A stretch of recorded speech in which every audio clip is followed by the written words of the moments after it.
Welcome back. Our final two entrepreneurs into the den tonight are a husband and wife team from Ballina in County Cavan. Entering the lucrative jam and chutney market 3 years ago, they believe their unusual flavour combinations make them the Willy Wonka of the jam market. But will the Dragons agree? Hopefully, yeah. Moran's Mega Jam is predominantly a jam and chutney company. We have a blackcurrant and Guinness jam, which would be our best seller. We do a raspberry and tiramisu, a strawberry and bubblegum. So something that's just a little bit different, a traditional flavour, but a little twist with it as well. That'll be easy enough.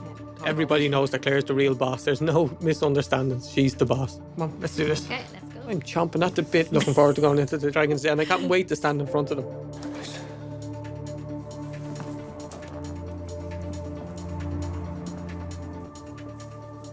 Hello, Dragons.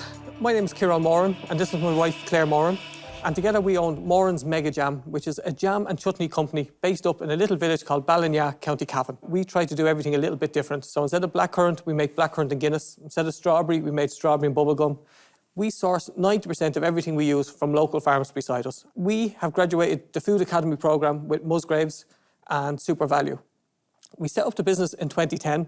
In 2012, as we were starting to take off the business, I had an accident at work. I managed to fall 35 feet off a building and I broke my 2 legs and 2 ankles. So 2014 is really when we kicked off the business. We are now stocked in 200 stores of Super Value stores across the entire country. Apart from that, we have 100 of our own stores of independent traders, and we do our own distribution across the entire country.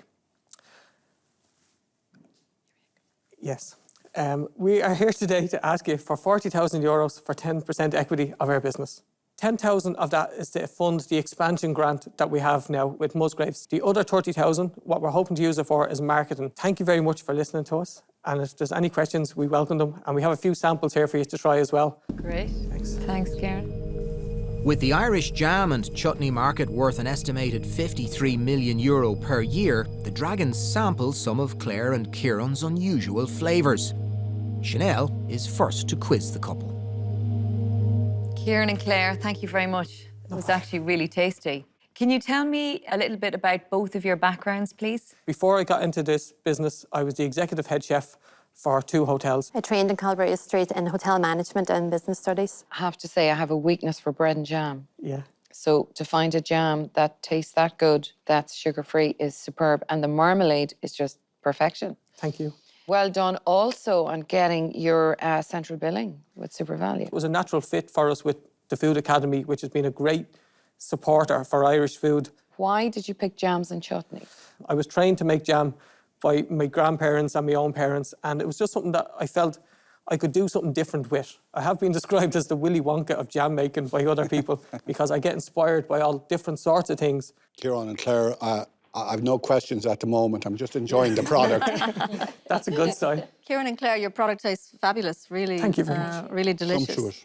Thank you. I previously was involved in the jams category, and it's extremely competitive. So what are you seeing in growth terms? I use Super Value as the benchmark because we're in more of their stores. There's plenty other jam companies there, but they're not in every single store in the country. The reason that we're there is because we're offering something better than what they're offering. So it's either better service, better quality product, or better flavour. So who do you see then as your main competitors? Is it the mainstream brands? They are. We're a tiny little company and we're sort of like the David and Goliath. You know, we are David, we're very small, but we've been punching above our weight since the day we started this business. Are you winning? I think we're making headway, aren't we? Yeah. Let's talk about money for jam. Yeah.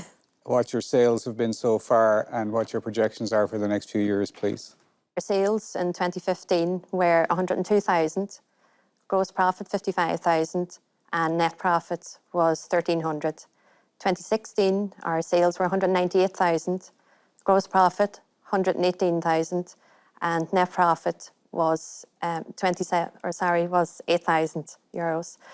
Going forward now, our projected sales for the next 3 years, year 1, projected sales 362,000, gross profit 206, and net profit 27,000. Year 2, 624,000 sales, gross profit 360, and net profit 111,000. Year 3, sales 820,000, gross profit 471,000, and our our net profit, 183,000. Since we went central billing today, we have the opportunity to get into 800 of the Musgrave chain. So we're basing our projections on getting 50% of those stores. I like your jam, but I love your numbers. Yeah. I mean, coming in and giving us 15 different numbers off the head like that, a lot of times you get people in, they can't remember one number, so congratulations on that. But more importantly, you have a track record, you have sales, you're already profitable. Your gross margin is pretty good. It looks like around 55%. Yeah. Do you think you can improve your margins over time? We can, of course, yes. The higher the volume. So I think, yes, we definitely will. There's capacity there for us to tighten up on the figures and improve them. You mentioned you're sourcing your ingredients locally. All our gooseberries, strawberries, raspberries, blackcurrants. We've umpteen stories of all people who are now growing their farms with ourselves. Are you telling that story on your packaging? We have a little bit about ourselves on the side of the packaging, but most of it we're getting it take a across. look? Yeah, I'll bring some over to you. Sorry, Claire. Sample. Thank you, Claire. Just going back to the numbers, I'm looking at the net profit here. So you're going from 8%, then up to 16%, and then up to 22%. If you can get to a 22% net margin, it's a nice, sustainable margin, you know, to go forward with the company.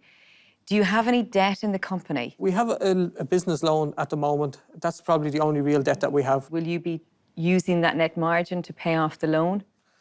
A small percentage. And the shareholding of the company? It's 50-50, myself and Claire. Okay, thank you. Have you thought about doing the miniatures for upmarket hotels? We did. We looked into it. And because we're so small, we'd have to be buying those jars in really large volumes in order to make it worthwhile. Every jar of this is made in a pot with a wooden spoon and filled by hand. How do you plan on growing these numbers from a supply perspective if you're currently making it in a pot with a wooden spoon? Yeah, well, we can actually produce quite a lot in a day, believe it or not. Like, at the moment, we're only cooking about 3 days a week because myself and Claire either have to go out and sell as well. Now, we do have a team of 8 altogether, so there's 8 staff in the business. So production-wise, we're ready to upscale production, and we could easily do that with just another set of pots and another stove. Kieran, if you don't get the investment today of 40,000, Yeah. where does that leave your company? At the moment, the projections that we gave you, we can do that on our own. Okay. But with a Dragon, we can do a lot more. You know, I want to export our business. You've quite a broad range and a few different categories with the pesto and the chutneys and so on. What's your best seller? Well, our best sellers in the jam would be rhubarb and ginger and whiskey marmalade. The figures add up. You know, we'll put it into the range, and if it's not adding up, then we'll drop it, no matter how much I love it. What's your highest margin product? Probably rhubarb and ginger is the highest margin product.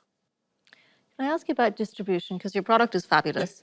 How do you get it to store? How do you maintain your shelf space? How do you service that store? Yep. And how do you pay for distribution? The only reason we didn't go, say, central distribution with Musgraves, the percentages was just too high, and I still had to have sales reps out on the road. So I thought, what's the point? I might as well, if I'm already paying somebody to go into store to check is the stock there, well, sure, they might as well put the stock in. When you get to your 800 stores that you've mentioned, how are you going to do that? Well, the way we worked it out is the vans aren't full to the roof just yet. You won't be able to handle 800 stores with 2 vans and 2 drivers. No, that's when we're going to have to change it. Is there any distributor margin in those numbers you've given us so far? We haven't costed in a distributor. No, so we haven't so far. No, What is the distributor margin for central distribution? Is it 15% or something? it'd be a lot higher. I don't know what it is. I'd What- imagine it'd be around 30%. 30, so that would take your gross margins from 58 to 28. Yeah. How does your price compare to your closest competitor? Our retail price is $2.99 for our jams and $3.35 for our chutneys.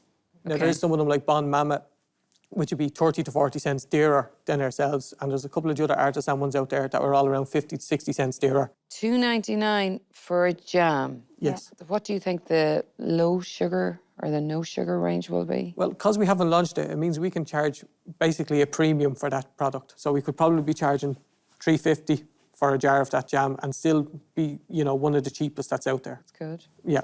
Right. Thank you. Just go back to this distribution question and the cost of distribution. What percentage of your revenue would you say you're spending on distribution today? About 15%. It's costing you 15%. Yeah. If you went with central distribution, it'd be 25 or 30. Yeah. Okay. The distribution piece is something that's still worrying me, and trying to service 800 stores with your own distribution model. So that's really my sticking point. So I love your product. I think you two are fabulous. I think you're a great team. And I hope you do well, but unfortunately, I'm out. Thank you very much. With food industry expert Alison declaring herself out, are things about to get sticky for this confident couple? I can't find a reason not to invest, but I cannot find a reason to invest either. I also feel that as a dragon, I can't add much value to your business. So for that reason, I'm out. Thank you. Thanks, Janelle. We're flexible enough and bold enough to go, yeah, look, if you know better than me, we're quite happy to listen. Like, we have a 3,000 square foot unit in Ballinya waiting to be utilised. And until we fill that premises, you know, we won't be happy. I think this problem about distribution that we're trying to figure our way through here in terms of making the numbers work, Yes. it's not like it's an impossible problem. People have solved it before. I think what you need is somebody who can help you on the road from here to there. I can't really help you with that, so I'm out. Thank you. Thanks. I just think you're fantastic. You're just so driven and so passionate and so open and so committed to the quality of your product. You're brilliant. Thank you. There are two issues. One of them is just the distribution. And then the second one is, and I know you say all I have to do is buy another cooker and more wooden spoons. Jeepers, I'll give you the wooden spoons myself and the pots. There's two big pieces here to make that next leap. Yes. And I'd be unfair if I actually got involved with you because I don't know the answers. Okay. So for that reason, I'm out, but I'll certainly buy your products anywhere Thank you I see very them. much. Thank you Appreciate very that. much. Thanks, Sam. As his fellow dragons questioned Claire and Kieran, Gavin continued to enjoy the fruits of Moran's Mega Jam. But has he heard enough to invest €40,000 for a 10% share of this growing company? Kieran and Claire, I'm really thinking hard about this. I'm not sure I've come across more investable people than both of you. You're very impressive. So, okay, I've made my mind up. Kieran and Claire, you've chosen a tough road, but I'd hate to see you go it alone. I'm going to offer you 40,000 for 15%. Have a think about that. Just about we talk to the wall, is it? Yeah. Recognising their hard work and commitment, Gavin has offered the full amount for 15% of the company. Will they choose to bring him on their road to success? Gavin, we'd be happy to accept. Ah, great. Delighted. Thank It you. was a pleasure. Thank you very much. Thank you very much. Really do. Thank you very much. I really appreciate it. Thanks.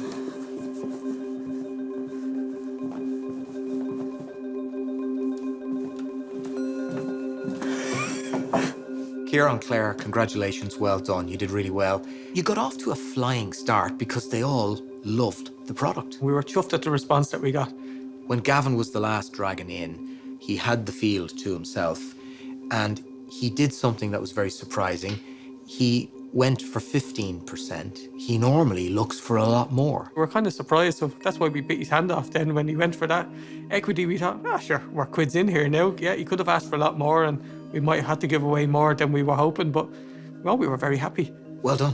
Thank you. Wow, Kieran and Claire are outstanding promoters. I think you're going to enjoy every minute working with them. And you've got that drive and energy. I'd say they'll overcome They are anything. just Yeah, I can adorable. see you driving a van in West Cork in your future. Yeah. With Morans on the side of it.